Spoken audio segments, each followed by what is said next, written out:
राज्यात सद्यस्थितीमध्ये मुंबई वगळता सर्वत्र थंडीचा कडाका बघायला मिळत आहे. तर महाराष्ट्र, विदर्भ, पुणे आणि मराठवाडा या सर्वच ठिकाणी किमान तापमानात घट झालेली दिसून येत आहे. गेले 3 दिवस राज्यात थंडीचा जोर कायम आहे. अशातच आता राज्यातील तुरळक जिल्ह्यात हलक्या पावसाची शक्यता असल्याचं हवामान विभागानं सांगितलंय. जळगाव, छत्रपती संभाजीनगर, जालना या 3 जिल्ह्यात 6 जानेवारीला हलक्या पावसाची शक्यता हवामान विभागानं वर्तवली आहे. चला तर जाणून घेऊ पुढील 24 तासात राज्यातील प्रमुख शहरांमध्ये तापमान आणि हवामानाची स्थिती कशी असेल. मुंबई शहर आणि उपनगरात 6 जानेवारीला निरभ्र आकाश असणार आहे.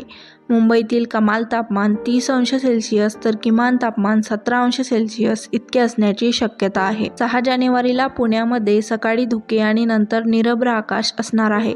पुण्यातील कमाल तापमान 30 अंश सेल्सिअस तर किमान तापमान 11 अंश सेल्सिअस इतके असण्याची शक्यता आहे. पुढील काही दिवस पुण्यात थंडीचा जोर कायम असणार आहे.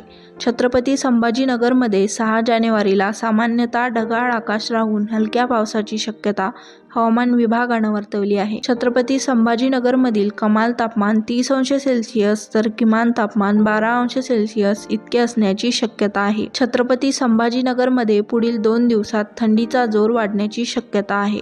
विदर्भातील नागपूरमध्ये 6 जानेवारीला अंशतः ढगाळ वातावरण राहणार असून तेथील कमाल तापमान 32 अंश सेल्सिअस तर किमान तापमान 11 अंश सेल्सिअस इतके असण्याची शक्यता आहे. विदर्भात पुढील काही दिवस थंडीचा जोर कायम असणार आहे.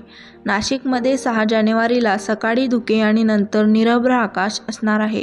तेथील कमाल तापमान 30 अंश सेल्सिअस तर किमान तापमान 10 अंश सेल्सिअस इतके असण्याची शक्यता आहे. नाशिकमध्ये पुढील काही दिवसात थंडीचा जोर आणखी वाढणार असल्याची माहिती हवामान विभागानं दिली आहे. राज्यातील वातावरणात पुन्हा एकदा बदल घडून आलेले बघायला मिळाले.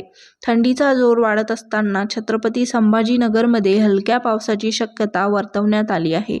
त्याचबरोबर राज्यातील काही भागात थंडीचा जोर आणखी वाढणार असल्याची माहिती देखील हवामान विभागानं दिली आहे. तर हा होता राज्यभरातील तापमान आणि हवामानाचा आढावा.